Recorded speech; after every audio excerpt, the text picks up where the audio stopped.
السلام علیکم ورحمۃ اللہ وبرکاتہ۔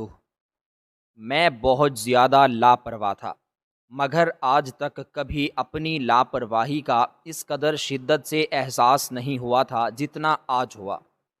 ماں ہمیشہ میری اس عادت سے چڑھتی تھی، مجھے کوستی بھی تھی، کبھی کبھی تو بہت زیادہ غصہ بھی کرتی۔ کہتی تم بہت لاپرواہ انسان ہو، تمہیں وقت کی قدر نہیں، رشتوں کا احساس نہیں، تم زندگی کیسے گزارو گے، آگے جا کر کیا کرو گے؟ مجھے تمہاری بہت فکر ہے، بہت پریشانی ہے۔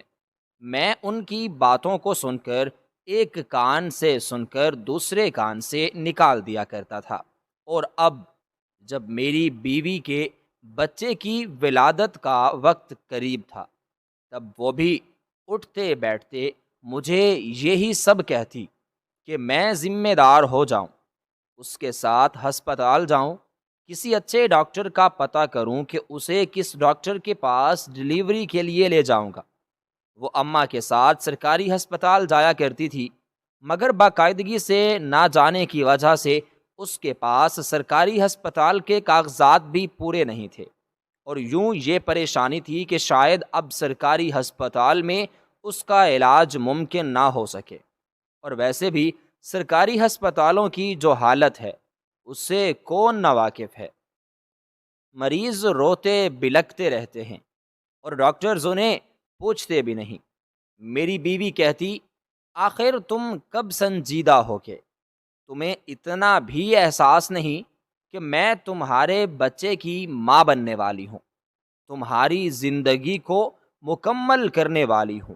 اب تو سنجیدگی سے کوئی کام کاج کر لو، دو چار پیسے جمع کر لو، کسی ڈاکٹر کا پتہ کر لو، اس سے بات کر لو، تاکہ جب وقت آئے تو ہمیں کسی بھی قسم کی کوئی مشکل کا سامنا نہ کرنا پڑے، ہم آسانی سے ڈاکٹر کے پاس پہنچ جائیں، ہمارے پاس پیسے بھی ہوں، اور تم نے کسی سواری کا بھی بندوبست کر کے رکھنا ہے۔ میں زور زور سے ہنس پڑا۔ میں نے آج تک کبھی کسی کام کو سنجیدگی سے نہیں لیا۔ اب تم یہ سمجھتی ہو کہ تم مجھ پر حکم چلا کر سب کچھ اپنے حساب سے کروا لو گی، کہ جیسے تم کہو ویسا میں کروں، تاکہ لوگ یہ کہیں کہ میں بیوی کا غلام ہوں۔ میں تمہاری باتوں کو سننے والا نہیں، جب وقت آئے گا تب دیکھا جائے گا۔ میری بیوی سعدیہ زور زور سے رونے لگی۔ اگر مجھے پتا ہوتا کہ آپ کا رویہ اتنا غیر سنجیدہ ہے، آپ زندگی کے اتنے اہم موڑ کو بھی ہلکے انداز میں لے رہے ہیں، تو میں کبھی آپ سے شادی نہ کرتی۔ یہ سوچ سوچ کر میرا دماغ پھٹ رہا ہے، پریشانی سے مجھے نیند نہیں آتی۔ کیا ہوگا؟ میں نے تو اپنے بچے کے لیے ابھی شاپنگ بھی نہیں کی، اس کے لیے کوئی سامان لے کر نہیں رکھا، اور ایک آپ ہیں، آپ پر کسی بات کا کوئی اثر ہی نہیں ہوتا۔ میں غصے میں اپنی ماں کے پاس گیا۔ ماں، آپ اپنی بھانجی کو میری زندگی میں اس لیے لے کر آئی تھیں کہ یہ میرے سکون کو برباد کر دے۔ آخر اس کو مسئلہ کیا ہے جو یہ نہ کسی پل سکون سے رہتی ہے، نہ مجھے سکون سے رہنے دیتی ہے؟ پورا ایک مہینہ باقی ہے، ایک مہینے میں سب ہو جائے گا۔ ماں سرد نگاہوں سے مجھے دیکھنے لگی۔ بیٹا، اس کا قصور نہیں ہے، قصور تو میرا ہے۔ میں نے تمہیں پیدا تو کیا، مگر تمہاری ویسی تربیت نہ کر سکی جیسی کرنی چاہیے تھی۔ تمہیں اچھے برے کا فرق نہیں سکھا سکی، سب کچھ جانتے ہوئے بھی اس بچی کی زندگی برباد کرتی۔ اب میں بہت شرمندہ ہوتی ہوں، اس کی حالت دیکھ کر۔ اس کے ماں باپ کے سامنے میں جا نہیں سکتی، کس منہ سے جاؤں؟ کیا بتاؤں گی انہیں کیا حال کیا ہے میرے بیٹے نے ان کی بیٹی کا؟ جب وہ مجھ سے پوچھیں گے کہ اگر تم اپنے بیٹے کو سدھار نہیں سکتی تھیں، ہماری بیٹی کا خیال نہیں رکھ سکتی تھیں، تو کیوں اس کا بیاہ کروا کے لے گئیں؟ اب بتاؤ، ان باتوں کا میں انہیں جا کر کیا جواب دوں گی؟ مجھے بہت غصہ آتا، کہ ماں بھی میری کوئی بات نہیں سنتی، وہ بھی میری بیوی کی ہی طرف داری کر رہی ہے۔ میں کیا کروں؟ مجھے اگر کہیں نوکری نہیں ملتی، کوئی کام نہیں ملتا تو میں کیا کروں؟ ڈھونڈ تو رہا ہوں کام، اپنے سارے دوستوں سے کہہ رکھا ہے کہ جب بھی کسی نوکری کا پتہ چلے تو مجھے ضرور بتانا۔ میرے سارے دوست اپنی اپنی ذمہ داریوں میں پھنسے ہوئے تھے، سبھی نوکری کر رہے تھے۔ مجھے دیکھ کر کہتے تمہارے تو عیش ہیں، تم خوش نصیب ہو کہ تمہاری ماں نوکری کرتی ہے، گھر کا خرچ اٹھا رہی ہے۔ اگر تم پر ذمہ داری ہوتی تو تم بھی ہماری طرح حال سے بے حال ہوتے۔ اور ان کی بات سن کر میں فخر سے گردن اکڑا لیتا۔ یہ بات سچ بھی تھی۔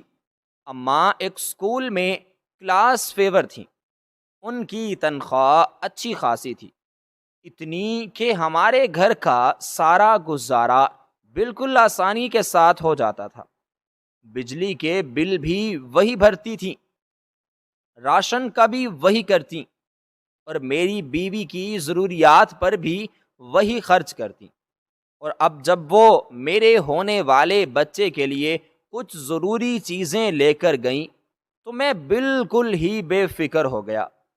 سعدیہ مجھے کہتی رہی کہ میں اس کے ہاتھ پر کچھ پیسے رکھوں، کام کر کے کچھ لے آؤں، مگر میں گویا ناک پر سے مکھی اڑا دیتا۔ تم بنا، جب وقت آئے گا دیکھا جائے گا، لے جاؤں گا میں تمہیں کہیں۔ مجھے یقین تھا کہ اماں گھر پر ہیں تو اماں کوئی نہ کوئی صورت نکال ہی لیں گی۔ آج تک وہی سارے انتظامات دیکھتی رہی ہیں، سب کچھ اماں نے کیا ہے تو آئندہ بھی وہی کریں گی۔ میں انہی خام خیالوں میں الجھا ہوا تھا جب ایک رات مجھ پر قیامت بن کر ٹوٹی۔ میری ماں اس رات سوئی مگر دوبارہ کبھی بھی اٹھ نہ سکی۔ میری بیوی تو دھاڑیں مار مار کر روئے چلی جا رہی تھی، اور میرا حال یہ کہ میں سانس بھی نہیں لے پا رہا تھا۔ میں تو رونا بھی بھول چکا تھا۔ میرا جی چاہ رہا تھا کہ میں بھی چیخ چیخ کر روؤں اپنے اس نقصان پر جو ہو چکا ہے۔ میری ماں مجھ سے چھن چکی ہے، میری جنت مجھ سے دور جا چکی ہے۔ کتنا بد نصیب ہوں میں جو اپنی ماں کو آخری وقت میں منا بھی نہ سکا، اس کا حق ادا نہ کر سکا۔ میں روتا رہتا، اس کی قبر پر بیٹھا رہتا۔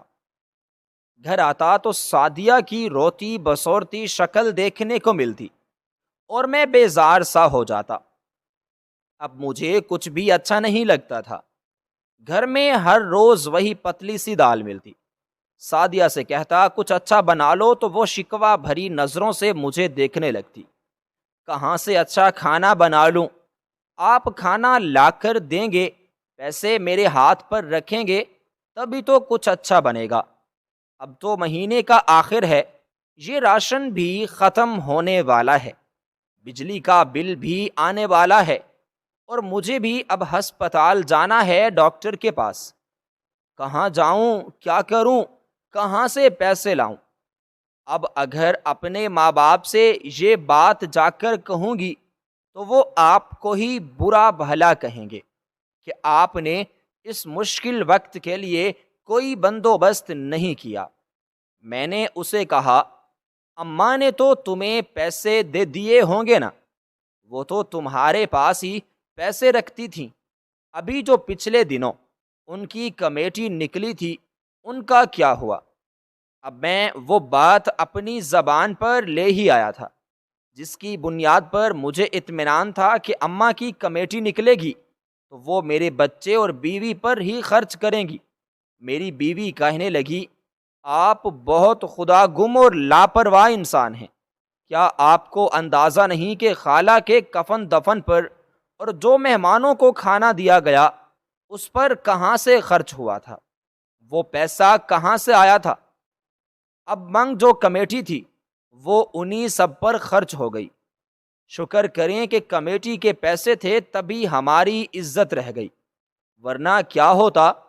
آپ کے پاس تو اتنے پیسے بھی نہیں ہوتے کہ اپنی ماں کے کفن دفن کا انتظام کر سکیں، اور اس کا یہ طعنہ مجھے بہت بری طرح سے چبھا تھا۔ میں نے سوچ لیا تھا کہ اب اپنی بیوی سے کوئی فضول بات نہ کروں گا، نہ ہی اس کی کوئی سنوں گا۔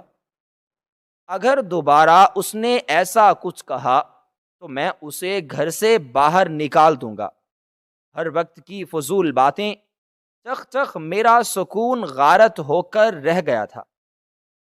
مگر جب مجھے یہ بات یاد آتی کہ کل کو اس آنگن میں میرے بچے کی کلکاریاں گونجیں گی، جب وہ میری گود میں آئے گا تو تب وہ لمحہ کیسا ہوگا، یہ سوچ کر میرے پورے وجود میں سکون اتر آتا تھا۔ میں اس لیے تو سعدیہ کو برداشت کر رہا تھا کہ وہ مجھے بچے کی خوشی دینے والی تھی۔ رات کو میں سو رہا تھا جب سعدیہ کی چیخوں کی آواز میرے کانوں سے ٹکرائی۔ میں بری طرح گھبرا گیا۔ سعدیہ، کیا ہو گیا ہے؟ کیوں اتنا چلا رہی ہو؟ میری نیند خراب کر دی تم نے، وہ روتے ہوئے کہنے لگی۔ میرے پیٹ میں بہت درد ہو رہا ہے، میں کیا کروں؟ مجھے ڈاکٹر کے پاس لے کر جاؤ، یہ درد مجھ سے برداشت نہیں ہو رہا۔ لگتا ہے کہ اب میرا بچہ اس دنیا میں آنے ہی والا ہے۔ سعدیہ کی یہ بات سن کر میں اپنی جگہ سے اٹھ کر کھڑا ہو گیا تھا۔ ٹھیک ہے، میں ابھی کسی گاڑی کا بندوبست کرتا ہوں۔ سعدیہ نے حیرت سے مجھے دیکھا۔ کیا آپ نے کسی گاڑی والے سے پہلے بات نہیں کر رکھی تھی؟ اس کی بات پر میں نظروں کو چرانے لگا۔ اتنے وقت سے تو وہ مجھے یہی کہہ رہی تھی کہ گاڑی کا اور پیسوں کا انتظام کرو۔ اب میری جیب میں تو پھوٹی کوڑی بھی نہیں تھی، اور میں نے کسی گاڑی والے سے بات بھی نہیں کی تھی۔ گھر سے باہر آیا تو دور دور تک اندھیرے نے میرا استقبال کیا تھا۔ آدھی رات کا وقت تھا۔ ہمارے محلے میں شکیل صاحب رہتے تھے۔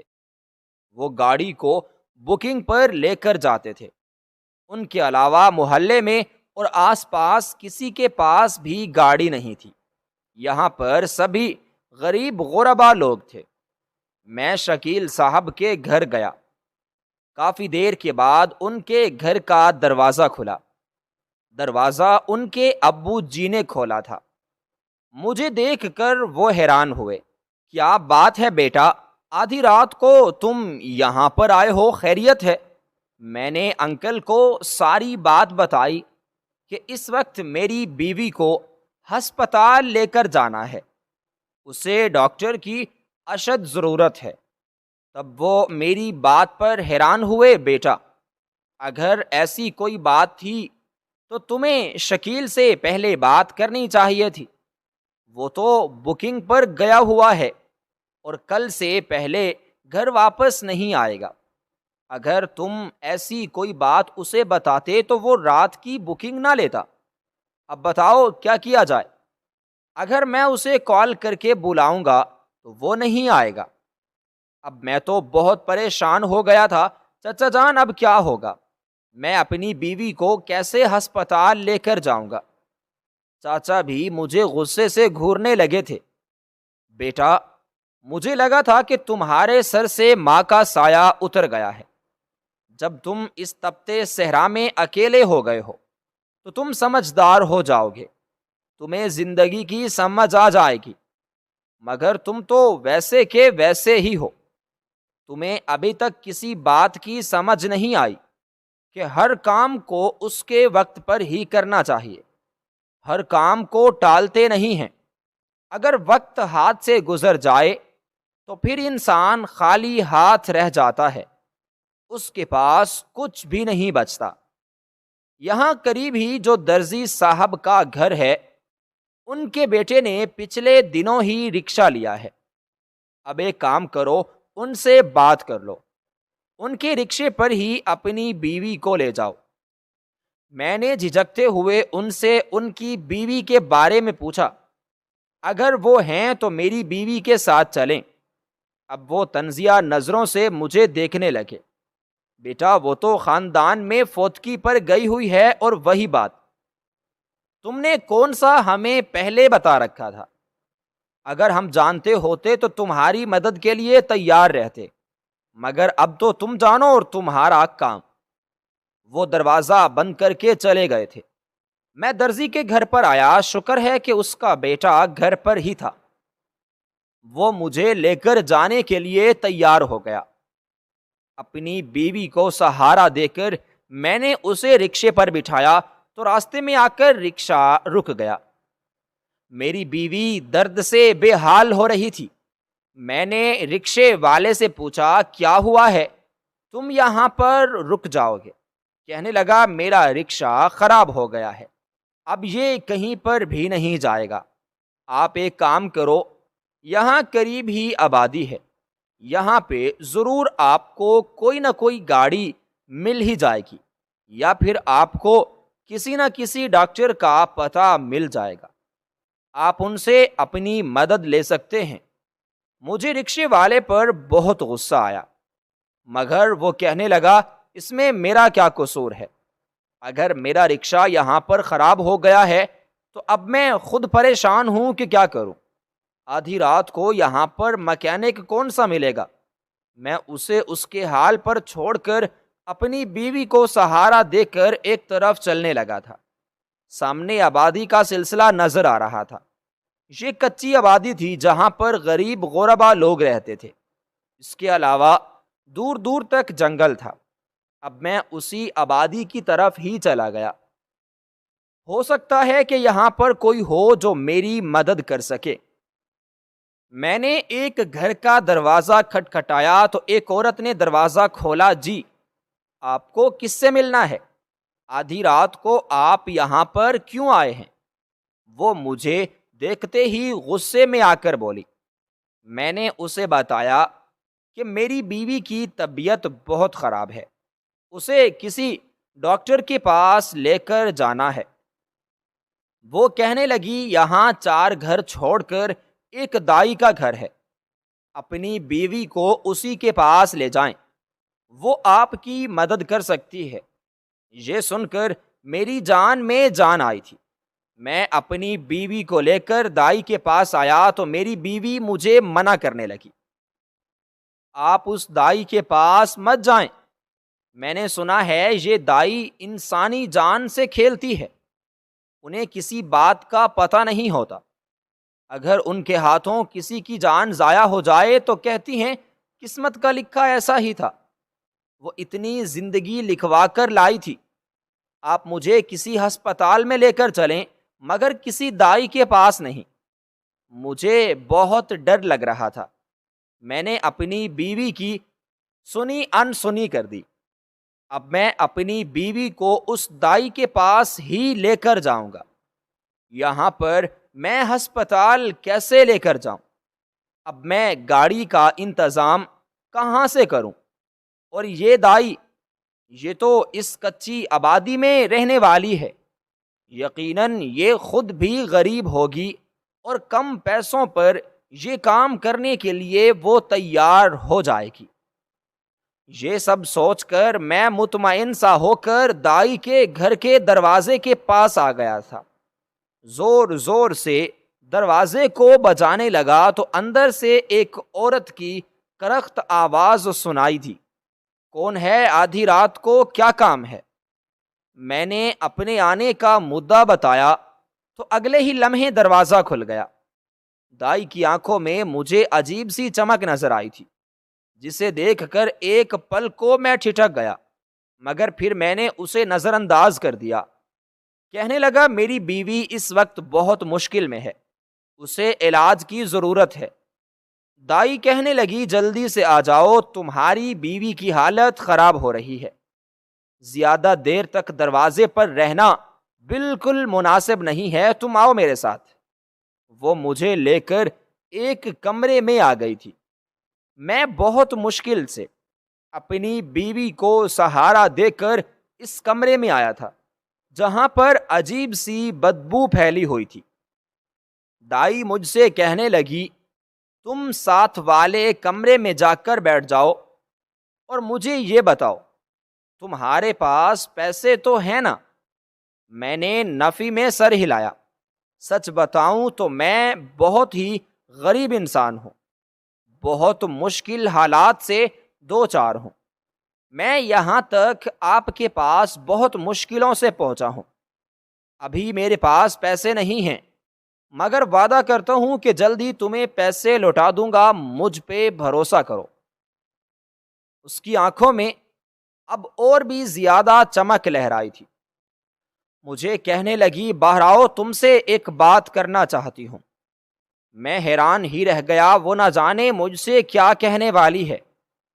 کمرے سے باہر آیا تو کہنے لگی، تمہارے پاس پیسے نہیں ہیں تو کیا تم چاہتے ہو کہ تمہیں 1,00,000 روپے کی رقم دی جائے اور یہ کیس کرنے کا بھی میں تم سے 1 روپیہ نہ لوں؟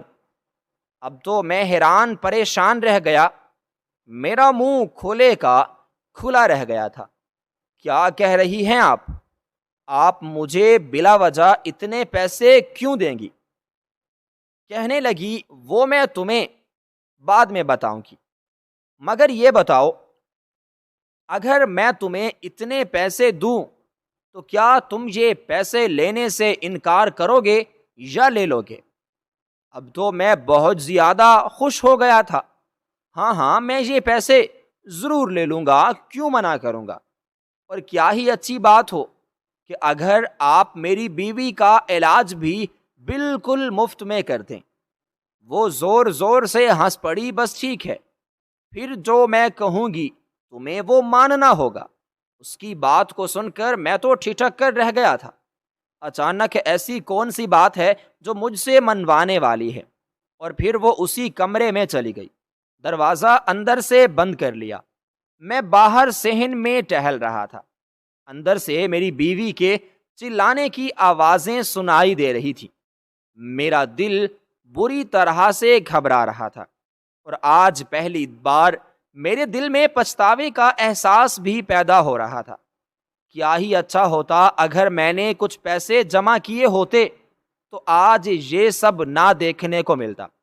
آج میں اپنی بیوی کو کسی اچھے ہسپتال میں لے کر جاتا تو اسے شاید اتنی تکلیف اور اذیت کا سامنا نہ کرنا پڑتا۔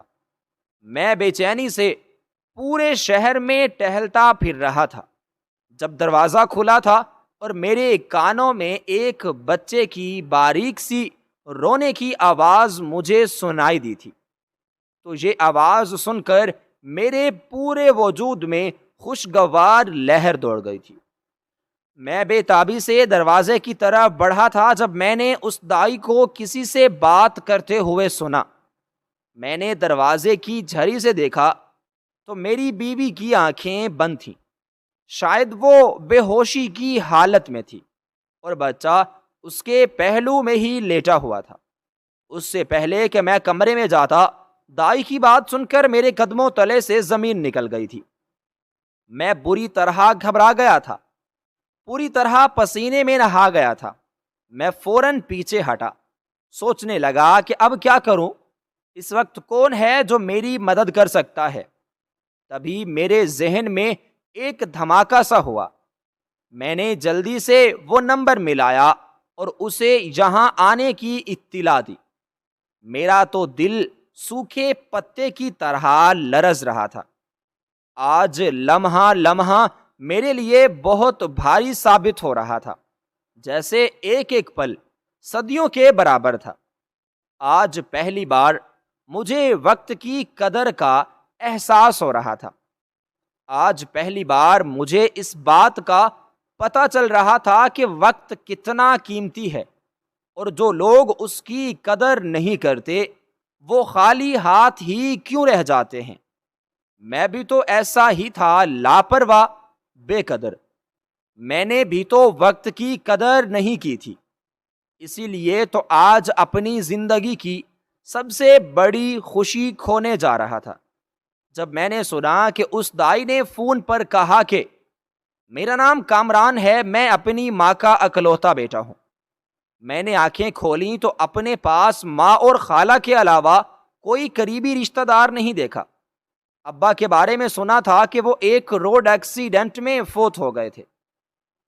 جب ان کا انتقال ہوا تو اس وقت میں صرف 5 سال کا تھا۔ اس کے بعد اماں نے ہی مجھے پالا پوسا اور بڑا کیا۔ اب وہ ایک سرکاری اسکول میں کلاس 4 کی نوکری کر رہی تھی، گو کہ وہ ایک ملازمہ تھی۔ اسکول میں صفائی اور ستھرائی کا کام کاج کیا کرتی تھی، مگر پھر بھی ان کی تنخواہ اتنی تھی کہ گھر کا گزارا اچھے سے ہو رہا تھا، اور مجھے بھی وہ صاف ستھرا رکھتی تھی، بہت مجھے شہزادہ بنا کر رکھتی تھی۔ خود وہ پرانے کپڑے پہنتی، مگر میرے لیے نت نئے کپڑے جوتے ہر عید پر ہر موسم میں ضرور خریدتی۔ میں اپنی عمر کے بچوں میں نمایاں نظر آتا تھا۔ بچے مجھے رشک سے دیکھتے تھے، کیونکہ میرے پاس ہر طرح کے کھلونے اور ہر طرح کے کھانے کی چیزیں موجود ہوتی تھیں۔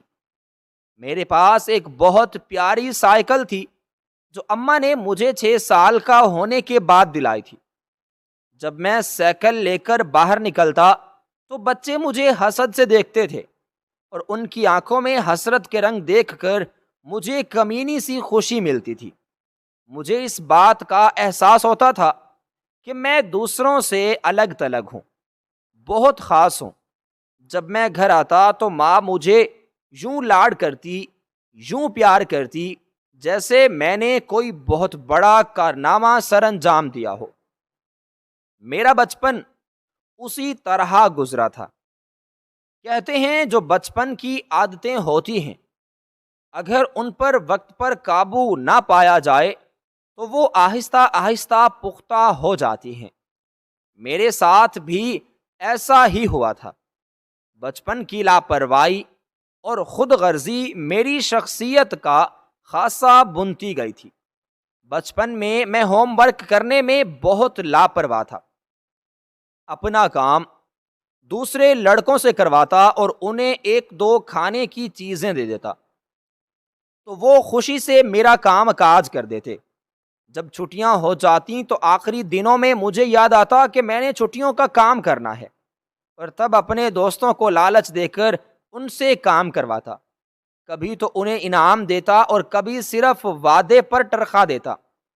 آہستہ آہستہ میرے دوستوں نے میرا کام کرنا چھوڑ دیا تھا، کیونکہ وہ جان گئے تھے کہ میں مطلب پرست ہوں۔ اپنا مطلب نکالنے کے لیے ان سے کام کرواتا ہوں، مگر میری یہ عادتیں میری شخصیت کا حصہ بنتی گئیں۔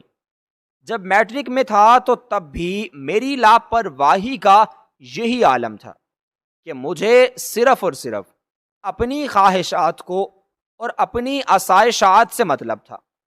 ماں سے ضد کرتا کہ مجھے یہ چیز لینی ہے۔ ماں مجھ پر تھوڑا سا غصہ کرتی، مگر پھر وہ چیز مجھے دے ہی دیتی۔ کہتی کہ تمہارے علاوہ میری دنیا میں ہے ہی کون؟ تمہارے لیے محنت کرتی ہوں، تمہارے لیے کماتی ہوں۔ اگر تمہیں بھی تمہاری پسند کی چیز نہ دے سکوں تو میرے اتنے کام کرنے کا، اتنی محنت اور مشقت کرنے کا کیا فائدہ؟ میٹرک کے بعد میں نے تعلیم کو خیر باد کہہ دیا۔ میں نے شو مارا کہ میٹرک میں پاس ہو گیا ہوں، اور یہی میرے لیے کافی ہے۔ اماں کہتی تھیں کہ تمہیں پڑھا لکھا کر کسی قابل بنانا چاہتی ہوں۔ میں چاہتی ہوں کہ تم افسر بنو، اور یہ تبھی ممکن ہے اگر تم اپنی پڑھائی جاری رکھو۔ اور میں اماں کی بات کو ایک کان سے سن کر دوسرے کان سے نکال دیتا۔ کہتا اماں آپ بھی نا، آج کل کون پڑھائی کو پوچھتا ہے؟ آج کل ڈگریوں کا کوئی زمانہ نہیں ہے۔ آج کل جس کے پاس پیسہ ہوتا ہے وہ بزنس کرتا ہے اور راتوں رات دولت مند بن جاتا ہے۔ اگر آپ کے پاس پیسہ ہو تو آپ مجھے بزنس کے لیے دے دینا۔ ایک دن میں بہت بڑا بزنس مین بن جاؤں گا، آپ دیکھنا، تب میں بہت محنت کروں گا۔ ماں کو میں ایسے خواب دکھاتا تو وہ میری باتوں کو سن کر بہت خوش ہو جاتی۔ کہتی بیٹا، مگر پھر بھی ضروری تو نہیں کہ تعلیم صرف نوکری یا پیسہ کمانے کے لیے حاصل کی جائے۔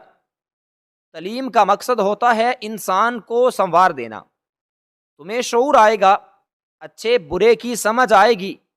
اگر تم تعلیم حاصل نہیں کرو گے تو تم دنیا میں ناکام رہ جاؤ گے، دوسروں سے پیچھے رہ جاؤ گے، اور یہ تعلیم ہی تو ہے جو تمہارے کاروبار کو بڑھائے گی، تمہاری سمجھ بوجھ میں اضافہ کرے گی۔ مگر میں ماں کی بات کو لاپرواہی سے لیتا رہا، وہ مجھے بار بار یہی کہتی رہی، مگر میں نے ان کی کسی بات پر دھیان نہیں دیا تھا۔ اب وہ بہت تھکنے لگی تھی، بہت کمزور کمزور نظر آنے لگی، اور اب وہ میری عادتوں پر جھنجھلانے لگی۔ میری وہی عادتیں، میری وہی باتیں جن پر وہ بچپن میں ہنستی تھی، اب انہیں غصہ آنے لگا تھا۔ مجھے کہتی تھی کاش میں نے سب لوگوں کی باتوں پر اس وقت یقین کر لیا ہوتا تو آج تم ایسے بالکل نہ ہوتے۔ میں ان کی باتوں پر ہنس لیا کرتا تھا۔ میں ابھی بھی خود کو اچھا خاصا سمجھتا تھا۔ کس چیز کی کمی ہے مجھ میں؟ دوسروں سے لاکھ درجے بہتر ہوں، یہ میرا ذاتی خیال تھا، اور میں کسی دوسرے کا اس بارے میں متفق ہونا ضروری خیال نہیں کرتا تھا۔ وقت یوں ہی گزرتا جا رہا تھا۔ اماں کو محلے کی ایک عورت نے مشورہ دیا کہ اگر تم اپنے بیٹے کی دوسری شادی کر دو، اس کے سر پر ذمہ داری ڈال دو تو یہ خود بخود ذمہ دار ہو جائے گا۔ جب بیوی آئے گی، جب اس پر ذمہ داریاں پڑیں گی، تب اسے عقل آ جائے گی۔ یہ بات ماں کے دل کو لگ گئی تھی۔ انہوں نے مجھ سے جب میری خالہ زاد سعدیہ کے بارے میں پوچھا تو میں نے ان کی مرضی کے آگے اپنا سر جھکا دیا۔ کہنے لگا جو آپ فیصلہ کرنا چاہتی ہیں وہ کریں۔ میں نے اپنی ماں کو یہ نہیں بتایا تھا کہ وہ بڑی بڑی آنکھوں والی اور نازک اندام سی سعدیہ مجھے دل و جان سے قبول ہے۔ میں تو بچپن سے ہی اسے پسند کرتا آیا تھا، اسی بات کا انتظار کر رہا تھا کہ کب ماں اس کا نام لیتی ہے، اور جب ماں نے نام لیا تو میری تو جیسے دل کی مراد پوری ہو گئی۔ میں دل و جان سے اس کے ساتھ شادی کرنے کے لیے تیار تھا۔ اماں نے جب خالہ خالو سے بات کی تو خالہ کہنے لگی باقی سب تو ٹھیک ہے، میں جانتی ہوں آپ اسے ماں بن کر پال لیں گی، مگر کیا کیا جائے، مجھے آپ کے بیٹے کی طبیعت پر تھوڑا اعتراض ہے۔ وہ بہت لاپرواہ ہے، کسی بات کو سنجیدگی سے نہیں لیتا۔ اگر وہ کوئی کام کاج کرنے لگے تو میں سعدیہ کو کل ہی رخصت کر دوں گی۔ ماں نے ان سے بہت وعدے کیے۔ کہنے لگیں میں اسے جلد ہی کوئی چھوٹی موٹی دکان ڈال دوں گی تو یہ اپنے چھوٹے کاروبار کو بڑھا لے گا، تو مجھ پر اعتبار کرو۔ میں سعدیہ کو بہو نہیں بلکہ اسے اپنی بیٹی بنا کر لے جا رہی ہوں۔ اسے کسی چیز کی کمی نہیں ہوگی، اس کا بہت خیال رکھوں گی۔ اماں نے جو کہا تھا وہ انہوں نے کر دکھایا۔ انہوں نے سعدیہ کے لیے بہت اچھا زیور بنایا، بہت اچھے کپڑے لیے، ہر ایک چیز لی تھی، اور خالہ کو کہہ دیا کہ جہیز کا تکلف کرنے کی آپ کو کوئی ضرورت نہیں ہے، میں صرف اپنی بیٹی کو لے کر جاؤں گی اور کسی چیز کو نہیں۔ اور یوں سعدیہ دلہن بن کر میرے آنگن میں اتر آئی تھی۔ تب مجھے پتا چلا کہ وہ بھی مجھے پسند کرتی ہے، اور یہ بات جان کر تو میری خوشی کا کوئی ٹھکانہ نہیں تھا۔ ہمیشہ کی طرح اس بار بھی جو میں نے چاہا تھا وہ آسانی سے مجھے مل گیا تھا۔ بچپن سے لے کر آج تک میں جس چیز کی بھی خواہش کرتا تھا وہ مجھے مل جاتی تھی، اس لیے میں اس چیز کی قدر نہیں کرتا تھا۔ اور سعدیہ کے ساتھ بھی یہی معاملہ ہوا تھا۔ جب وہ مجھے حاصل ہو گئی تو میں نے وہ پورے سارے منصوبے، وہ ساری باتیں اور وہ سارے وعدے جو میں نے اپنی ماں سے کیے تھے سب بھلا دیے۔ میں دوبارہ سے اپنے دوستوں کی محفل میں جا کر بیٹھنے لگا، ان کے ساتھ خوشی خوشی وقت کو گزارنے لگا۔ یوں بھی میں سعدیہ کے ساتھ شادی کر کے بہت خوش تھا۔ اور زندگی کو ابھی انجوائے کرنا چاہتا تھا، جب ایک دن سعدیہ نے مجھے بتایا کہ وہ ماں بننے والی ہے۔ تو یہ سن کر مجھے خوشی تو ہوئی، مگر یہ سوچ کر گھبرا گیا کہ اب مجھ پر ذمہ داریاں پڑ جائیں گی۔ ایسا ہی ہوا تھا۔ پہلے تو اماں اور سعدیہ نے مجھ پر اتنی سختی نہیں کی، مگر اب اٹھتے بیٹھتے یہی کہنے لگے کہ کام کرو، اور اب تو سعدیہ بھی کہنے لگی تھی کہ آپ کوئی کام کاج کرنا چاہیے آپ کو اپنی اولاد کے لیے، مگر میں نے ان کی کسی بات پر دھیان نہیں دیا، نہ اس کے کہنے پر کوئی کام کیا، نہ پیسے کمائے، نہ پیسے جمع کیے، اور نہ ہی وہ سارے کام کیے جو اس وقت کے آنے سے پہلے کر کے رکھنا ضروری تھا۔ اور وہی ہوا جس کا سعدیہ کو ڈر تھا کہ مشکل وقت میں وہ اکیلی رہ جائے گی اور کوئی بھی اس کے پاس نہیں ہوگا۔ اگر پیسے نہیں ہوں گے تو ہماری مشکل آسان ہونے کی بجائے مشکلات میں اضافہ ہوتا چلا جائے گا۔ مجھے آج زندگی میں پہلی بار اپنی ماں کی ساری باتیں یاد آ رہی تھی۔ میں رو رہا تھا، پھوٹ پھوٹ کر بچوں کی طرح۔ جب زندگی میں پہلی بار ایک قیمتی چیز کو اپنے ہاتھوں سے پھسلتا دیکھا تب کیا ہوگا؟ ایسا کیا کروں، کون سا وقت اپنے ہاتھوں میں روک لوں؟ اور پھر تھوڑی ہی دیر گزری تھی جب میرے کانوں میں وہ آواز سنی تھی۔ ایک بار میرا دل اچھل کر حلق میں آ گیا تھا۔ یہ دروازے پر کون تھا؟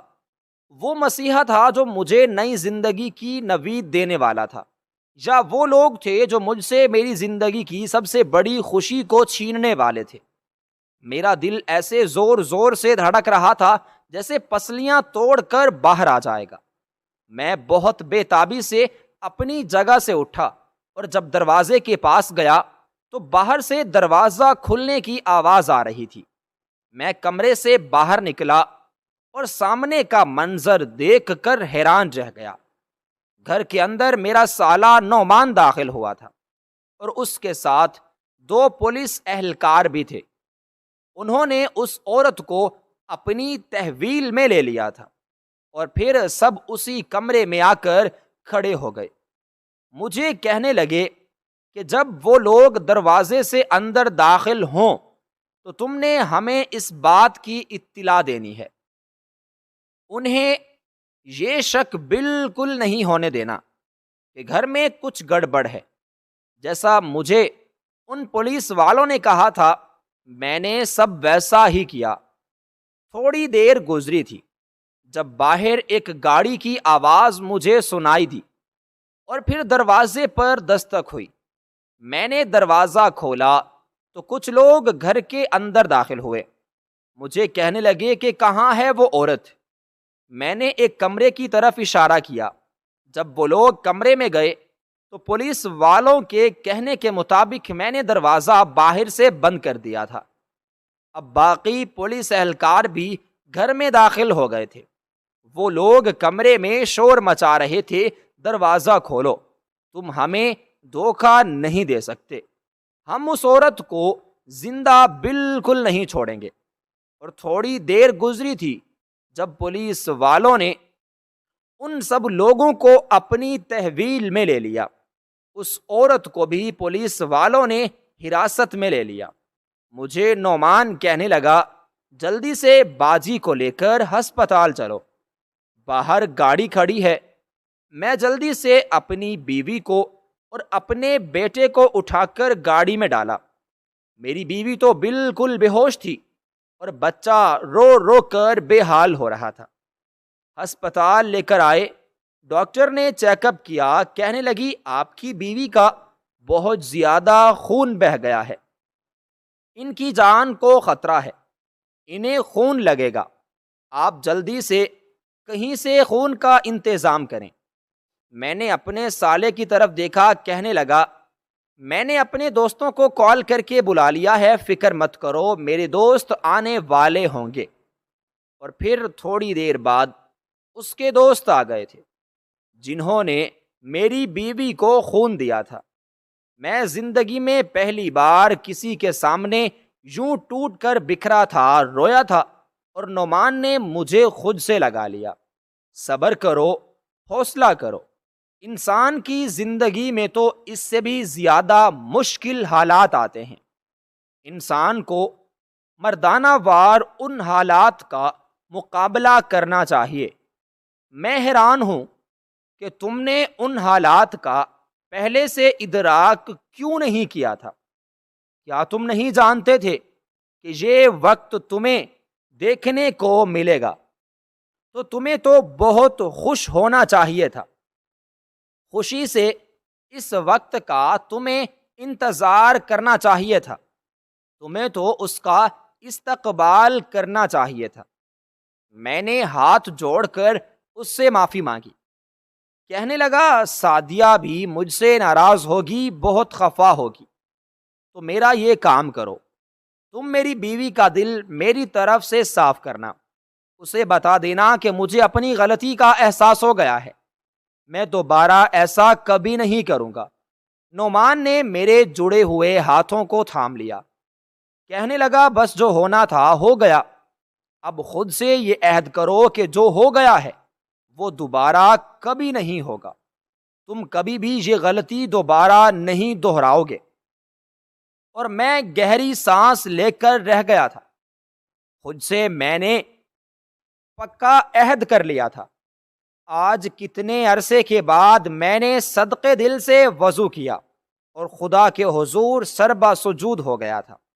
پہلی بار خدا سے رو رو کر میں نے اپنے گناہوں کی معافی مانگی تھی، اس کے سامنے رو رو کر اپنے دل کو ہلکا کیا تھا۔ ڈاکٹر نے مجھے بتایا کہ میری بیوی کی جان خطرے سے اب باہر ہے اور میرا بچہ بھی بالکل ٹھیک ہے، تو میں ایک بار پھر خدا کے حضور سجدے میں گر گیا تھا، اس کا شکر ادا کرتے تھکتا نہ تھا۔ اس سب کے دوران نعمان نے میری بہت مدد کی تھی، نہ صرف اس نے ہسپتال کا بل دیا تھا بلکہ باقی ضرورتوں کے لیے بھی اس نے پیسے دیے تھے۔ میں اس کا احسان مند تھا۔ گھر آیا تو سعدیہ بہت خفا تھی، وہ مجھ سے ناراض تھی اور اس کا ناراض ہونا بنتا بھی تھا۔ میں نے اس کے سامنے ہاتھ جوڑ دیے، دیکھو جو کچھ بھی ہوا ہے میں بہت شرمندہ ہوں، تم نہیں جانتی کہ میں پل پل مرا ہوں، پل پل جیا ہوں۔ اس آدھے گھنٹے میں جو میں نے اس گھر میں گزارا وہ آدھا گھنٹہ میرے لیے بالکل صدیوں کے برابر ہے۔ جب مجھے پتا چلا کہ وہ عورت یہی کاروبار کرتی ہے، وہ عورتوں کی ڈیلیوری کرواتی ہے اور ان کے بچوں کو جا کر آگے بیچ دیتی ہے، اور میرے بچے کو بھی وہ بیچنے والی تھی، تب مت پوچھو کہ میرے دل پر کیا قیامت گزری تھی۔ اگر وہ لوگ نعمان سے پہلے وہاں آ جاتے تو ہمارے بچے کو لے جاتے، اور تب میرے پاس کیا رہ جاتا؟ میں تو بالکل خالی ہاتھ ہی رہ جاتا۔ میرے پاس تو کوئی ثبوت بھی نہ ہوتا کہ اس عورت نے میرے ساتھ کیا کیا ہے۔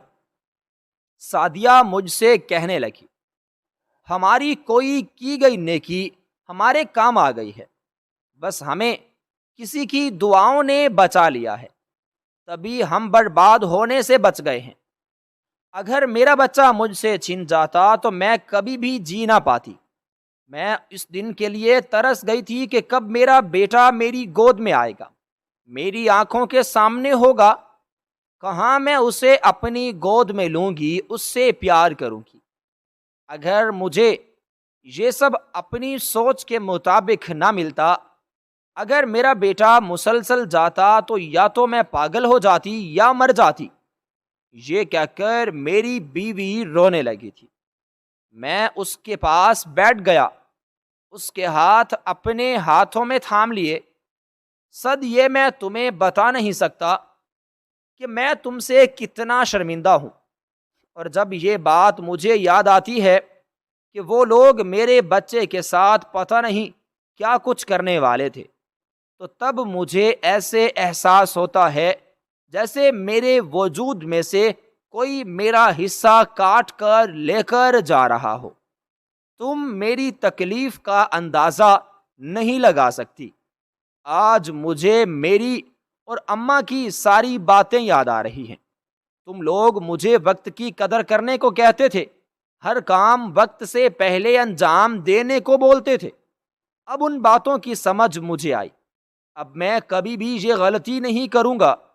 جو میں کر چکا ہوں اب میں کام کروں گا، کماؤں گا تمہارے لیے، اپنے بچے کے لیے، تاکہ دوبارہ کبھی خدا نہ کرے کہ تم پر یا بچے پر کوئی مشکل وقت آئے، تب میں خالی ہاتھ ہوں۔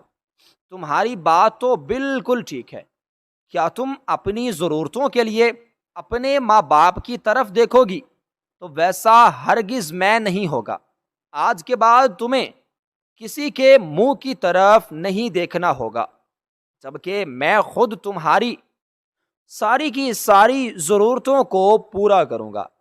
اب میں نے سوچ لیا تھا کہ مجھے مزدوری کرنی پڑی، کسی کے گھر کی نوکری چاکری کرنی پڑی، یا کسی کے گھر کی صفائیاں کرنی پڑی، جو بھی کرنا ہوگا میں کروں گا، مگر اس سب کی نوبت اب بالکل نہیں آئے گی، کیونکہ نعمان نے ہی ایک دفتر میں مجھے کام پر لگوا دیا تھا۔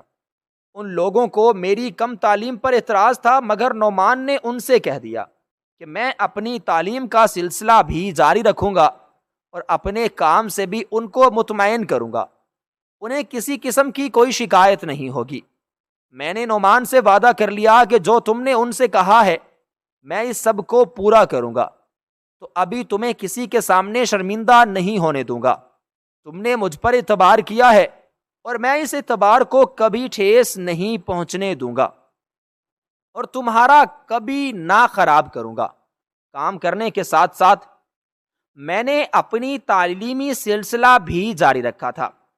وقت گزرتا گیا، میں دن میں دفتر جاتا، شام کو کچھ دیر کے لیے پڑھتا، اور پھر رات کو بیوی اور بچے کے ساتھ اپنا وقت گزارتا۔ سعدیہ کی آنکھوں میں اب شکایت نہیں، بلکہ اس کی آنکھوں میں تو اب سکون تھا۔ وہ مجھے دعاؤں میں یاد رکھتی، میرے لیے کھانے میں میری پسند کی چیزیں بناتی، اور جب میں تھکا ہارا گھر آتا تو اس کی مسکراہٹ میری ساری کی ساری تھکن ہی اتار دیتی۔ نعمان اکثر مجھے دیکھ کر فخر سے کہتا، بس بھائی تم نے وہ کر دکھایا جو اکثر لوگ صرف سوچتے رہتے ہیں۔ میں ہنس کر جواب دیتا، بس اللہ نے نیت ٹھیک کی، باقی سب راستے وہی دکھاتا گیا۔ کچھ مہینوں بعد دفتر سے میری تنخواہ میں اضافہ ہوا۔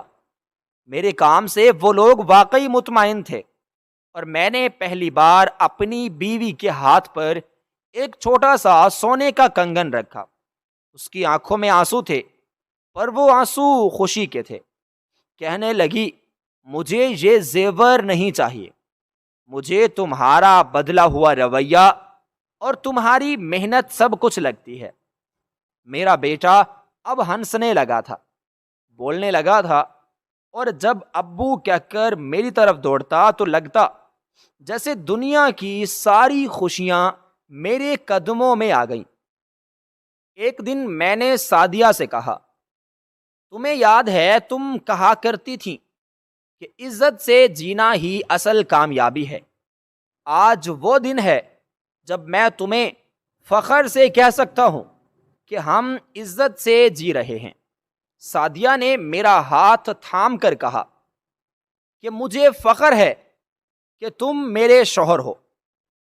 میں نے دل ہی دل میں شکر ادا کیا، نعمان کا بھی، اپنی بیوی کا بھی، اور سب سے بڑھ کر اپنے اللہ کا، جس نے مجھے اندھیرے سے نکال کر روشنی کی طرف ہدایت دی، جس نے مجھے گمراہی سے بچا کر ایک نیا راستہ دکھایا۔ آج ہمارا گھر چھوٹا ضرور ہے، مگر اس میں محبت، خلوص اور اطمینان کی وہ روشنی ہے جو کسی محل میں بھی کم ہی ملتی ہے۔ ہم سب سچے ساتھی تھے، سچے ماں باپ تھے، اور سچے انسان بننے کی راہ پر تھے، اور یوں میری زندگی نے نئی شروعات کی، ایک ایسے صفحے سے جو صرف اور صرف خوشیوں سے بھرا تھا، اور یقیناً اس میں زیادہ ہاتھ نعمان کا تھا۔ اور میری محنت کا سچ۔ کہتے ہیں جب انسان محنت کرتا ہے تو وہ خوشحالی کے راستے پر قدم رکھ دیتا ہے،